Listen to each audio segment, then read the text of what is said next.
Hey everybody, it's Jason with JMS Technical Solutions. I am and always will be your Swiss Army Geek.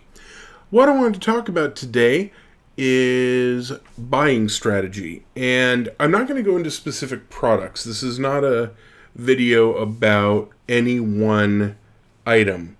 It's about more of a philosophical how to shop, how to buy, what should you be looking for feature-wise in things, and ultimately, how to get the most out of your dollars.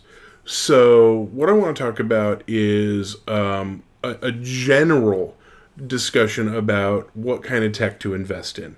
I don't want to get into specific even classifications of products. What I'm going to talk about today applies to cell phones, it applies to tablets, it applies to laptops, desktop computers, home stereos, televisions, smartwatches, really anything electronic. I genuinely believe philosophically this applies to. So don't get too caught up in, well, what about this, what about that? If there is a specific product that you'd like me to review, if there's a specific product you're curious about, don't hesitate to email me, call me, text me. All my information is always available on my website, or you can get me on Facebook anytime you want. And those questions I'm happy to address. I'm even happy to make videos about them, but that's not what today's about. So, what is today about? Today is about the general concept of how to shop for gear. And the reason I think this is so important is at the end of the day, I don't know anybody that has unlimited money. I really don't. I wish I knew really, really wealthy people that could just afford to buy anything and everything they want. Most of us invest in things, and it's going to be an investment for, several years at the least for each product that we buy. So spending smart, I think, is a big deal. So let's talk about a couple of things. First off, one of my biggest pet peeves when I have people ask me what gear should they be looking for, what gear should they be purchasing, generally they haven't done any research on their own or even really given adequate thought to what their needs are. So somebody says, I need a laptop. Well, do you need a laptop? Do you need something that's just simply portable, but maybe a tablet would actually suit you better? Does your phone maybe do what you need already and you're just underutilizing it? There's a lot of possibilities with all this stuff, and it's important for people to realize that there's a lot of possibilities with this because flexible thinking, I think, is a huge way to save money.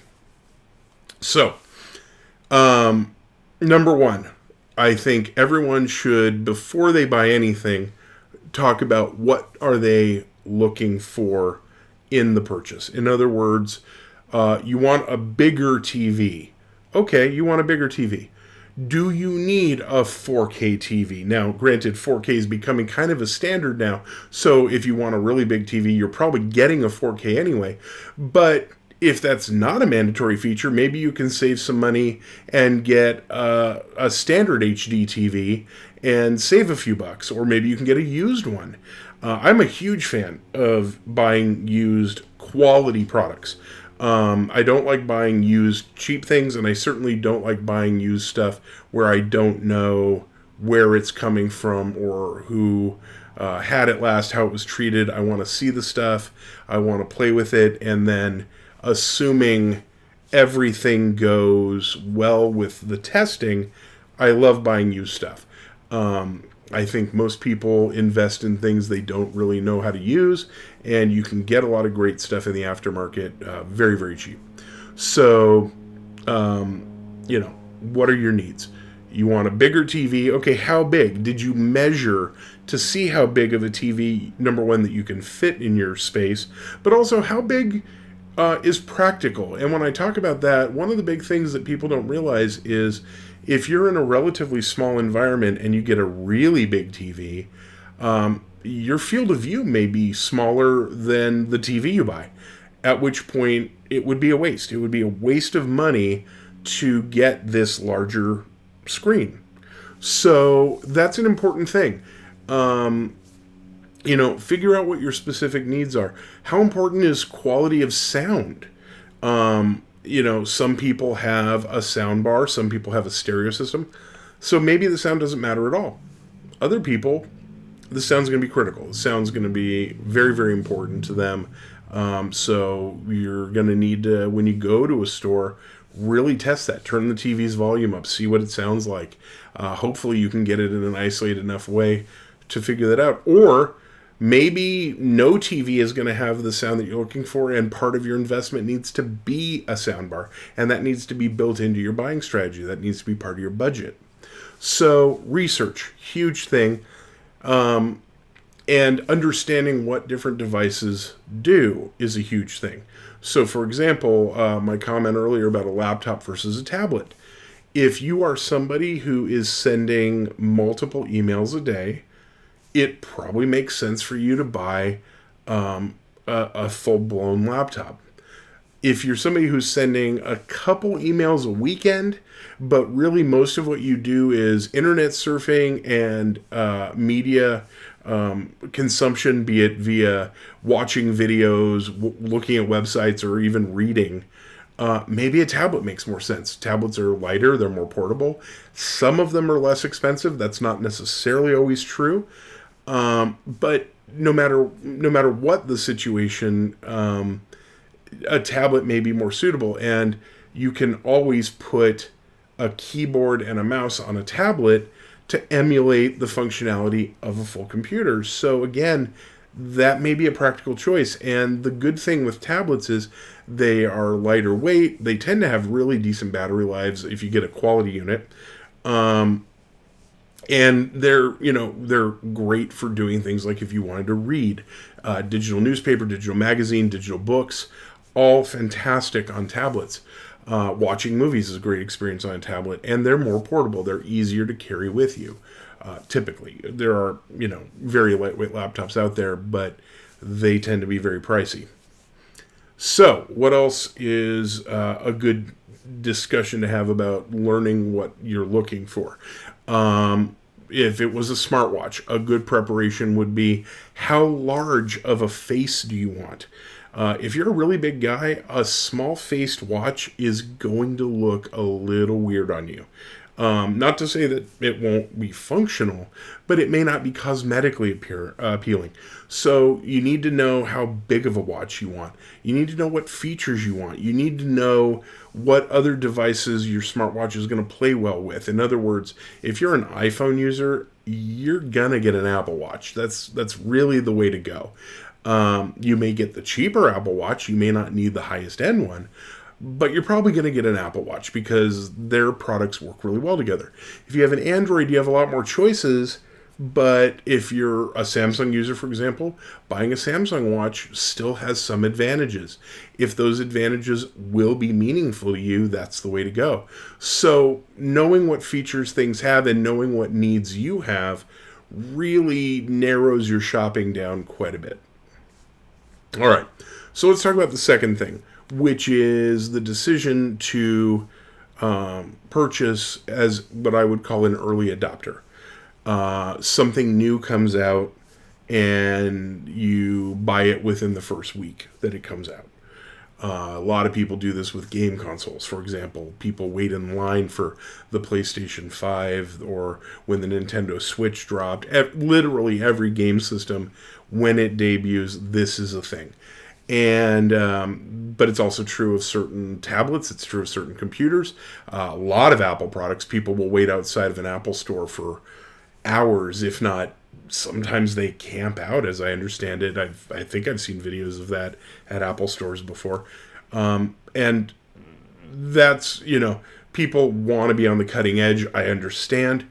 Personally, I think that's a little crazy. And I also think that most of the time, products when they first debut, let's call it within the first month, tend to be a little buggy. If there is something that isn't perfectly worked out during all their testing and trials and betas, when it releases and suddenly there's millions of X device on the market, that's when you discover problems. And it's usually in the first few months of its market availability that you're going to see those problems and you're going to get those problems ironed out. So I am a huge fan of waiting, anywhere between 3 months and even a year before I really look into buying a specific product.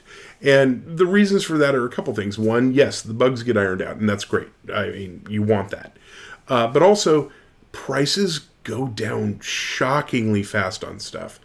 I picked up a tablet. It was a Samsung tablet. I really like it. It's a very, very nice device. But like at Costco, that device had gone down from its original MSRP almost $100. Well, in the used market, that forced the price down for used products even lower. And I found somebody online who happened to have one that they had purchased, and a lot of people do this. They purchase things thinking they'll use them, then they don't, and they look to get rid of them. And I got mine at really liquidation level pricing, half of the lowered retail, dirt cheap. And it's every inch as good as the original device. It came with a case even. It had all the accessories still with it. There was nothing missing. And I got it for a great price. So nothing to argue with. It's a good buying strategy. I just replaced my phone recently. I was working with a Samsung phone. And I loved my phone.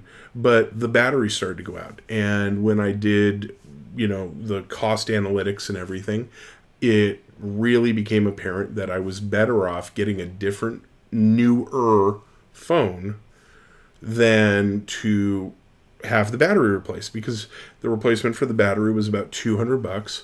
I could sell the phone for more than the cost of the battery, and I could use that money toward getting a new phone for about $500, and I ended up going with a different company. I did extensive research, and I found a fantastic value using a different phone from a different company called OnePlus, which I can't recommend enough, by the way. I've had it now for a little over 2 months. It is a beast. It is amazing.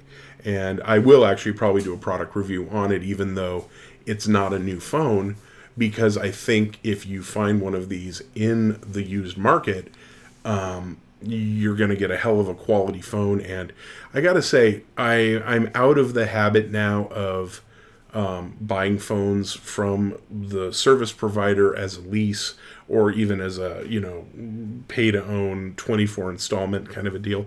I really like just pay cash for the phone, don't have monthlies, and call it a day. So that's what I'm doing now. And I paid about $550 for this phone. When it was brand new on the market, it was over $1,000. It's about 1.5 years, 2 years old, so it's not ancient, and it was, again, very lightly used. The battery life is amazing.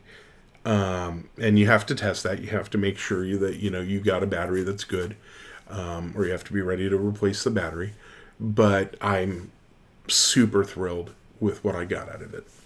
So, early adopting versus buying quality used, I really favor buying quality used. I think it's also an environmentally sound choice, because you're not forcing manufacturers to make new things. You're just taking something that might not see the light of day ever again and taking advantage of its already existence.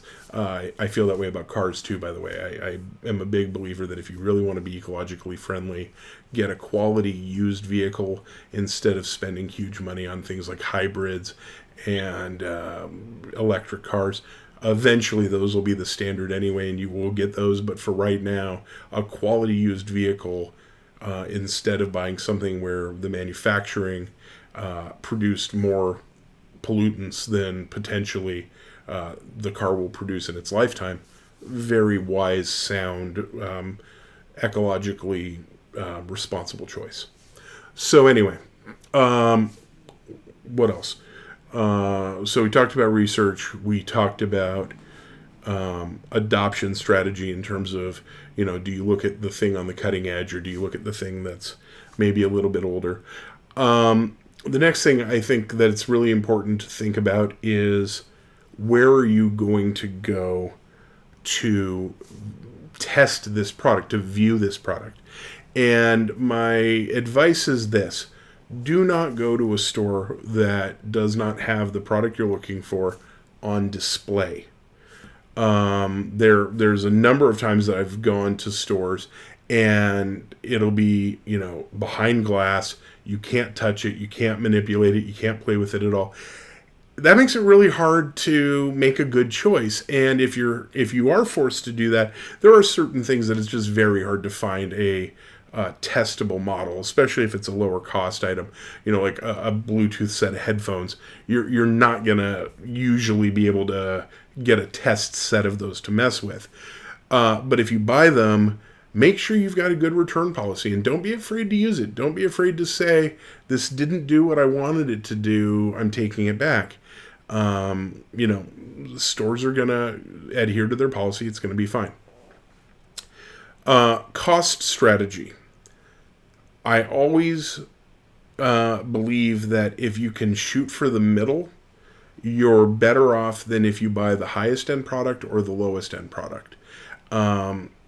With certain exceptions. For example, if you wanted to put a TV in your garage and you were somebody who did a lot of work in the garage, like woodworking, metalworking, you like to work on your car, I might put a cheaper TV out there just because of the fact that, frankly, there's more likelihood of it getting damaged, and certain things can't be recovered from, certain things can't be repaired in a cost-effective way. So maybe a cheaper TV in a garage makes sense. But if you're talking about your primary garage or your primary TV in your house, I'm a big believer in shooting for the middle. I don't think that you need to spend the top dollar. I don't think you need to buy the biggest, latest, and greatest thing. But I also don't understand buying super low if it's something you're going to use every single day. So with that, my advice would be this. Very simply, if you're thinking you could buy a TV, for example, between 55 and 75 inches, that's the range of field of view that you think makes sense for you, go for the 65. It's going to be significantly cheaper, usually, than the 75. It's going to still have good quality, potentially. And again, same thing with brand. Unless there is a really compelling argument for it, I don't necessarily recommend buying the most expensive brand of the TV that you're looking at. If there's a 75-inch or a 65-inch, and you've got a brand that costs $1,000, a brand that costs $800, and a brand that costs $600, honestly, the difference between that $800 and that $1,000 unit may or may not be that significant. And why not save $200? Put that into a sound bar. Put it into environmental things like better lighting in the room so you can enjoy the TV more. A mount so you can put it on the wall instead of having it on a piece of furniture. There's no compelling argument in my mind for buying the highest end device unless you have a very specific need or desire or reason. The idea that you're buying it just because it's the highest end, I don't think is a justifiable purchase excuse.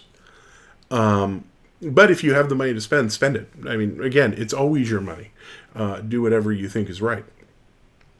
So, the last piece of advice I would give everyone for shopping, and this is all kind of what this is culminating towards, is bring an expert with you or have an expert available to you when you do the shopping. It is one of the biggest mistakes I see all the time that people go to the store and they talk to the salesperson, and, maybe that sales guy's only been there a couple days, or maybe it's not really his department, or maybe he's just not an expert in electronics in general. Maybe he's just somebody who's trying to earn a paycheck, and he's doing the best he can, maybe. I mean, I'm not trying to say there's any ill intention with these people, but that doesn't make them masters of their craft, and it doesn't mean that they know enough to really answer your questions adequately. So if you can bring an expert with you, and I'm not necessarily saying it has to be me, although I'm thrilled to do it, if you can shop with somebody and pay them a nominal fee for an hour of their time, and you can make a better buying choice that'll mean a significant improvement in the quality of what you get, and also potentially save you money because maybe they save you from that really expensive buying decision. That's a super worthwhile thing to do because people like me know the questions to ask. We know how to do the research. We've probably done the research just because we need to keep up with things. So if you can take somebody like me to Costco or Best Buy or, Micro Center or all of them, I mean, we can do a shopping day and really get you the best of the best for whatever you're looking for. That is a very practical choice. People ask me all the time, should I buy it on Amazon? If the price is right, yes, buy it on Amazon. But do the research first. Make sure you know what you want. Make sure you've seen it, tested it, at the very minimum, experienced what it's like in person at some fundamental level. And then if the price is right, buy it on Amazon. Remember that a lot of stores will price match Amazon. So if you go to a place and you see what you like, and then you hop on your phone and you find out, hey, Amazon's got this for $50 less, talk to a sales clerk, see if they'll match it. Because if you can buy it at the store you're at, great. Why not do that? Why not, save time, save effort, save shipping. Although Amazon ships a lot of stuff for free all the time, obviously. So that's a basic heads up on buying philosophy. When it comes down to it, remember, it's always your money. You can do whatever makes you comfortable. You can do whatever makes you happy. Sometimes spending a little indulgently feels good. And if it's a retail therapy thing, by all means, do what you want to do. If you're worried about the longevity of a product, though, if you're worried about the quality of the investment, whatever, then, maybe bring the expert with you. Maybe make sure that you are really locking in the best possible product for your money. All right, guys. I hope this was educational. I know it's long. I know I'm long-winded. I'm working on trying to pare my stuff down a little bit. But I hope this was helpful. I hope it was something that everyone can benefit from. Please like, share, and subscribe. If you are interested, make sure that you ask me any questions. Again, my email is jason@jmstechnical.com. My phone number is listed on my website and on my Facebook page. So friend me there. You can contact me through any of those different means. And I look forward to doing another video in the near future. And we're going to be talking about some more specific buying advice, talking about laptops, tablets, and other portables, which there are a few other classifications I think I'll address in there. So, thanks again, guys. I hope everyone has a great day.